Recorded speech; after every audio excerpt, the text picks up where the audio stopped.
So good morning mga igan. Ngayon gagawa tayo ng isa sa mga aking paborito. Simpleng-simple lang tulutuin ang ginisang sayote.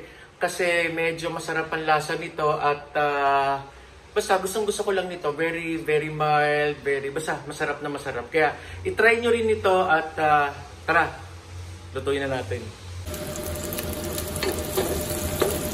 So yan mga igan, ginisa ko lang yung ating bawang sibuyas.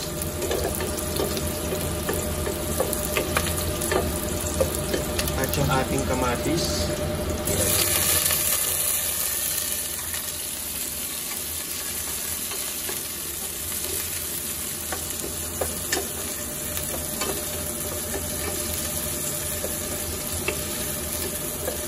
Dudurugin lang natin yung kamatis at lulutuin mabuti para lumabas yung kanyang sarap.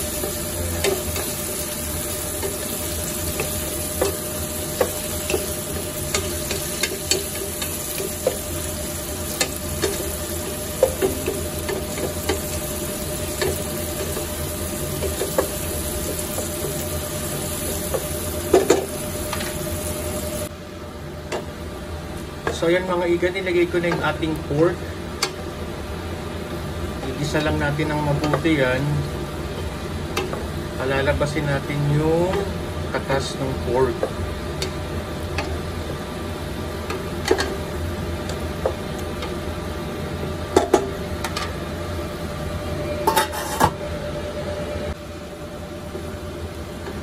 So yan, hindi pa malambot yan.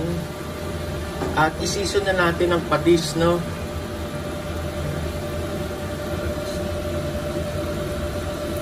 Ayan. Mga 2 tablespoon yan ng patis para ma-absorb na ng pork yung lasa ng patis.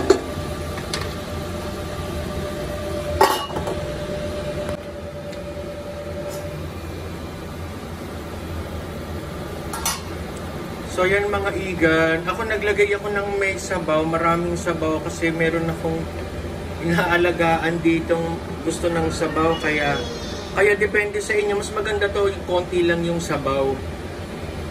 Kaya lang kasi dito, may batang gusto masabaw yung kanyang kinakain, kaya dinamihan ko yung sabaw niya. Yan. Lalambutin lang natin yan.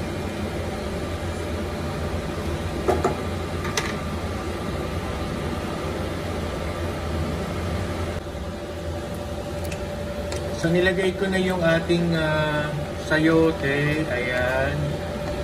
Ano na lang natin yan. Kukuloyin lang natin dyan at ready na. Madali lang maluto yung sayote. Kaya, ayan.